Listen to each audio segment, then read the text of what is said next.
केहू कार से चलेला, केहू के खींचत देखनी ठेला। केहू कार से चलेला, केहू के खींचत देखनी ठेला।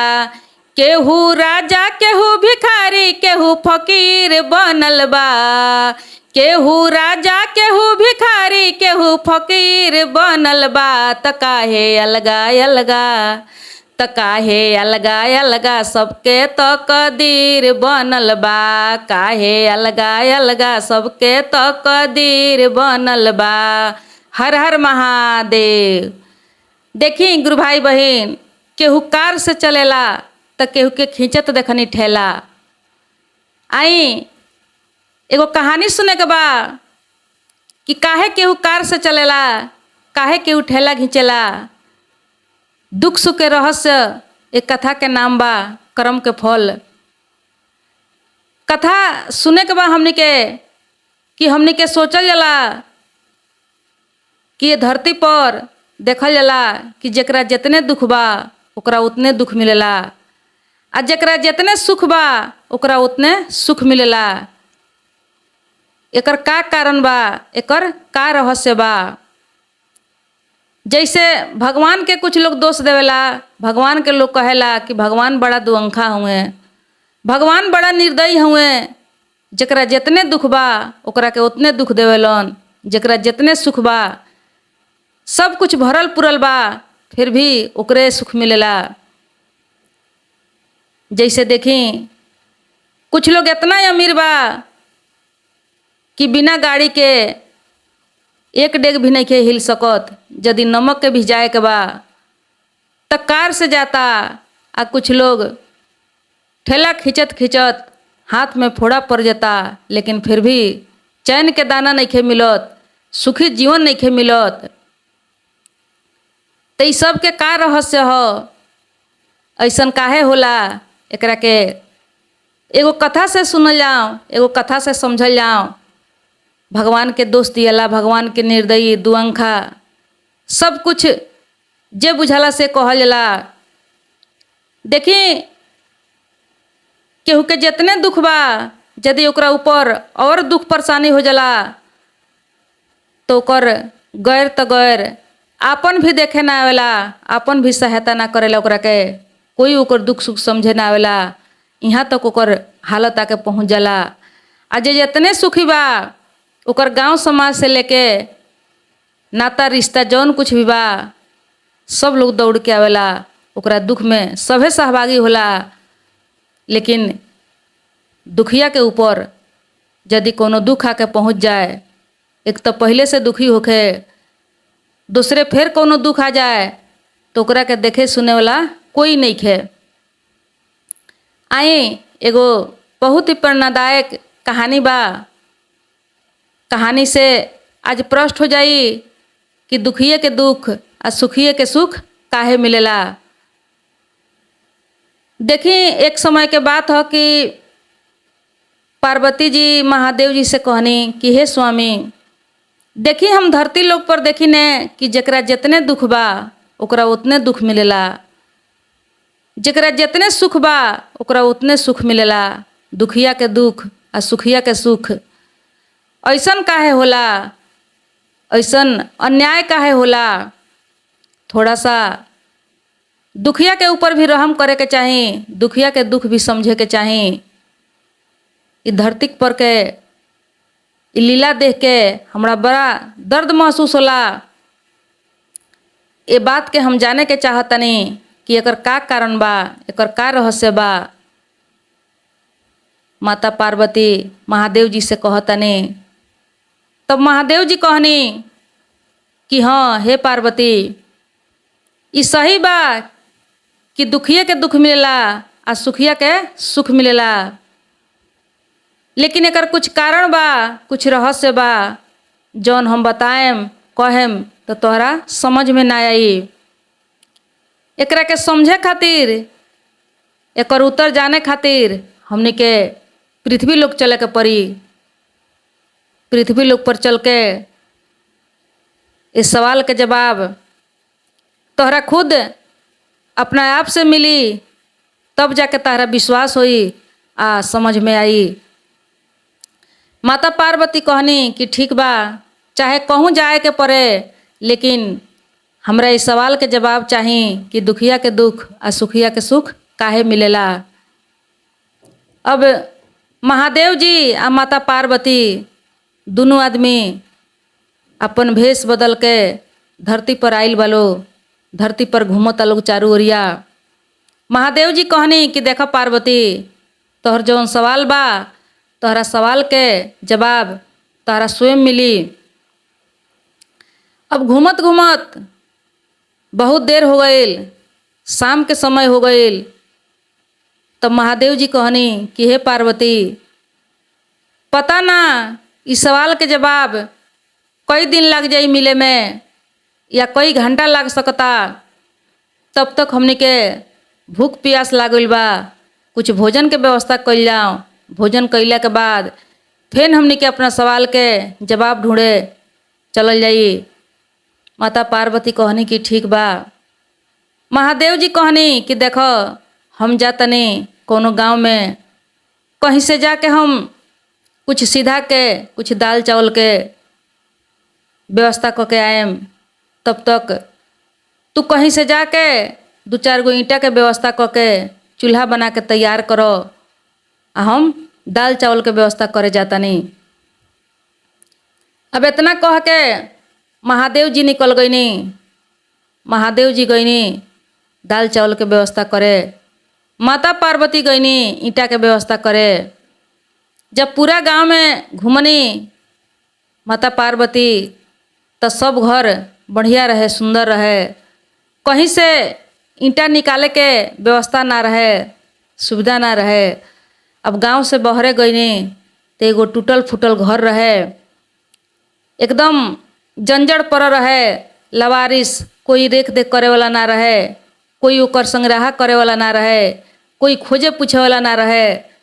वही घर में से जाके माता पार्वती 2-4 गो ईंटा निकाल के लिए आईनी। ईंटा ले आके खूब सुंदर से चूल्हा बनौनी। चूल्हा बना के जब तैयार कैनी, तब तक महादेव जी आके पहुँचनी। जब महादेव जी आईनी तो कहनी कि हे देवी, देखो हम तो पूरा गांव घूम के आ गईनी, हमरा कहीं सीधा ना मिलल, आ तू कहाँ से ईंटा लिया के बड़ा सुंदर चूल्हा बनौले बाड़ू। तहरा तो ईंटा मिल गइल बा, लेकिन हमरा कहीं कुछ ना मिलल, तू ईंटा कहाँ से ले अइलू हो। तब माता पार्वती कहनी कि देखी, गांव से बहरे जब हम गईनी ह तो एगो टूटल फूटल घर रहल, एकदम जंजड़ पर रहल, कोई रेख देख करे वाला ना रहल, एकदम लूज लवारिस। वही घर में से हम 2-4 गो ईंटा निकाल के ले आके चूल्हा बनौले बानी। तब महादेव जी कहनी कि हे देवी, तू टूटल फूटल घर से काहे ईंटा ले अइलू हो। ये गांव में इतना सुंदर सुंदर घर बा, बहुत बढ़िया बढ़िया घर बा, तहरा वो घर में से ईंटा लेके आओगे चाही, तो तू टूटल घर से काहे ईंटा ले अइलू हो। तब पार्वती जी कहनी कि देखी हे स्वामी, बढ़िया घर से कैसे ईंटा ले आई। बढ़िया घर से ईंटा निकले वाला ना रहलो, जौन टूटल फूटल घर रहलो वही में से आसान रहलो, वही से हम ओइजा से ईंटा लेके आइल बानी। तब महादेव जी कहनी कि देखो, तू ठीक ना कैलू हो, तू बिगड़ले के जाके बिगाड़ देलू। जौन जितने पहले से टूटल रहलो ओकरे के तू तूर के आ गइलू। अरे कम से कम तहरा ये गांव में एक से एक घर बा, बहुत बढ़िया सुंदर सुंदर घर बा, वही में से 2-4 गो ईंटा लेके तहरा आवे के चाही, तो तू टूटले के काहे जाके तूर देलू, बिगड़ले के काहे जाके बिगाड़ देलू। ऐसा ना करे के चाही। तब माता पार्वती कहनी कि हे स्वामी, देखी जे अपना मेहनत से घर बनौले बा, घर बनावे खातिर कर्तव्य कैले बा, दिनों रात एक कैले बा, अपना घर के सुंदर से बना के सजौले बा, ओकर रेख देख कर रहल बा, ओकर ख्याल रखले बा, ओकर सर सफाई कर रहल बा, तो वो घर में से कैसे ईंटा निकालल जाई। ये तो संभव नहीं खे। आ जौना घर के कोई देख रेख कर निहार नहीं खे, लूज लवारिस पड़ल बा, वो घर में से संभव रहल, वही से हम ईंटा वहाँ से निकाल के ले आइल बनी।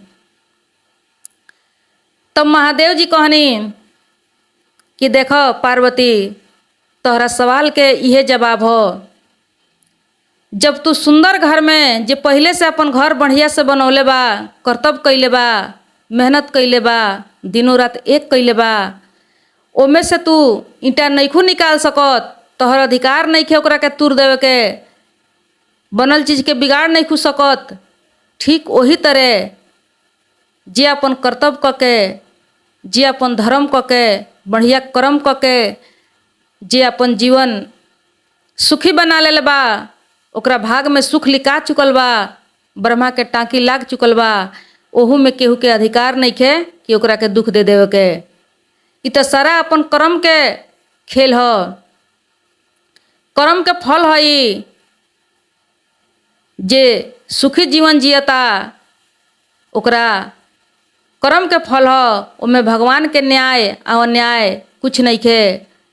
काहे कि जे जैसन कर्म करेला वैसन फल मिलेला, आ ओकरा भाग में कर्म के हिसाब से ही दुख लिखाला आ सुख लिखाला। आ जब सुख लिखा जाई तो में कौनो देवी देवता के केहू के अधिकार नहीं खे कि ओकरा के केहू दुख दे सकी। आ जे जैसे उ घर टूटल रहल ओकरा के कोई रेख देख करे वाला नहीं खे, लूज लावारिस पड़ल बा, तो ठीक वही तरह जे अपना ये जीवन के लूज लावारिस समझता, लापरवाही से जियता, मानव के कोनो कर्तव्य कोनो धर्म नहीं खे बुझत, सोचता कि ऐसे ही जीवन खाए खातिर, कमाए खातिर, ऐसो आराम करे खातिर मिलल बा, बाकी एकरा सिवा कोनो धर्म कर्म, कोनो दान उपदान, कोनो पुण्य के काम, कोनो नेकी कुछ जरूरी नहीं खे। जैसे मन करता वैसे जियता, अपना हिसाब से जियता। तो जे वैसे जियता ओकर कर्म बिगड़ गईल। जकरा ख्याल नहीं खे अपना ये जीवन के, ये जीवन बहुत अनमोल बा। 84 लाख जोनी के बाद इहे एगो मानव के जौन जोनी बा, इहे एगो सबसे बढ़िया, सबसे उत्तम, सबसे सर्वश्रेष्ठ ये जोनी के समझल जाला। लेकिन फिर भी ये मानव के जोनी मिलला के बाद मानव समझत नहीं खे पशु पंछी के जैसन, जीव जनावर के जैसन अपन जीवन बितावता। तो जैसन कर्म करी वैसन फल ओकरा मिलबे करी। एमे भगवान के या केहू के कोनो दोष नहीं खे, केहू के कोनो गलती नहीं खे। कह के महादेव जी समझौनी, तब जाके पार्वती के सब बात समझ में आइल। आए सुख दुख के रहस्य था लागल आ विश्वास भइल। देखी गुरु भाई बहन, जैसे एगो जज एगो गुनाहगार के फांसी के सजा सुनावेला, जबकि वो गुनाहगार से वो जज के कोनो ना दुश्मनी बा, ना वो गुनाहगार वो जज के घर में चोरी कैले बा, ना केहू के मरले बा, ना गरियौले बा, ना कहियो देखा सुनी भइल बा, केहू के केहू देखले चिन्हले नहीं खे, पहचानले नहीं खे। लेकिन फिर भी जज के फांसी के सजा देवे के पड़ेला, या कोनो भी न्याय अन्याय चाहे जेल देवे के पड़ेला। काहे कि वो गुनाहगार के, वो चोर के पहले से रिपोर्ट तैयार बा। पहले से जब रिपोर्ट तैयार बा, वही रिपोर्ट के अनुसार वो रिपोर्ट देख के, वो रिपोर्ट के जांच पड़ताल क के पहले से उनकर का कमी कमजोरी बा, का दोष बा, का गुनाह बा, सब लिखनदास समझ के एगो रिपोर्ट तैयार करेला, ओकर लेख लिखेला, आ उहे लेख जज के पास पहुँचेला। ओकरा बाद गवाही होला। तो जौन गवाही में जज सुनी, जौन वो रिपोर्ट में तैयार भइल बा, ओकरा के पढ़ी समझी, तो वही के अनुसार से वो गुनाहगार के सजा सुनावे के मिलेला जज के। ना तो जज के तो कोई दुश्मनी नहीं खे। ठीक वही तरह हमनियों के भगवान से जौन शिकायत बा भगवान के जौन दोष दिएला ओमे कौनो भगवान के गलती नहीं खे। हमनी तो सब भगवान के संतान हईसन, सबकर जन्म भगवान देले बानी। यदि भगवान ना बनौले रहती तो ई मानव के तन ना मिलित। लेकिन जौन सुख दुख वाला बात बा उ सुख दुख हमनी के कर्तव्य के हिसाब से मिलेला। हमनी के जैसन कर्म कैले वैसने फल मिली।